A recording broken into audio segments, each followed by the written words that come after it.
চলে আসলাম আদর্শ নার্সারির পক্ষ থেকে। আজকে যে ফলটি নিয়ে চলে আসলাম এটার নাম হচ্ছে কোকোয়া। এটা কিন্তু একটি হচ্ছে চকলেট জনিত ফল, আর এই ফলটি আরো অনেক বড় হবে। যেমন দেখতে পাচ্ছেন এটা কিন্তু ছোট, এপাশে কিন্তু ওর মানে এর আগেরটার থেকে বড় দেখতে পাচ্ছেন। এপাশে আরও কিন্তু অনেক ধরেছে, এগুলো কিন্তু কালারটা এমন কালার হবে এবং দেখতে পাচ্ছেন মানে কি পরিমাণে ধরে আছে দেখতে পাচ্ছেন। আর এই যে পাশে দেখতে পাচ্ছেন ফুল আছে কোকোয়ার।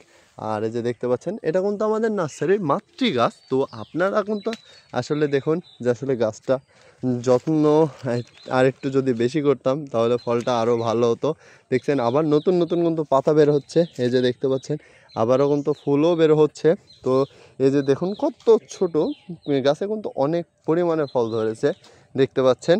তো আসলে এই কোকোয়া এটা কিন্তু আসলে আমি ছিঁড়ে গেল ফলটি। তো এরকম আপনারা যারা কোকোয়ার কলম গাছ নিতে চান, আমরা কিন্তু ওই গাছ থেকে অনেক কলম করেছি, এবং এরকম যদি কোকোয়া ফলের কলম গাছ নিতে চান তারা আমাদের সাথে যোগাযোগ করবেন। সবাই ভালো থাকবেন, সুস্থ থাকবেন, আদর্শ কৃষি নার্সারির পাশে থাকবেন। আমরা যেন আপনাদেরকে এভাবে সঠিক মানে সঠিক জাতের গাছগুলো যেন ডেলিভারি করতে পারি, এভাবে ফলগুলো দেখিয়ে দেখিয়ে গাছ নিশ্চয়তা করে যেন আমরা গাছগুলো ডেলিভারি করতে পারি। আপনারা আমাদের জন্য দোয়া রাখবেন। আসসালামু আলাইকুম ওয়া রাহমাতুল্লাহ।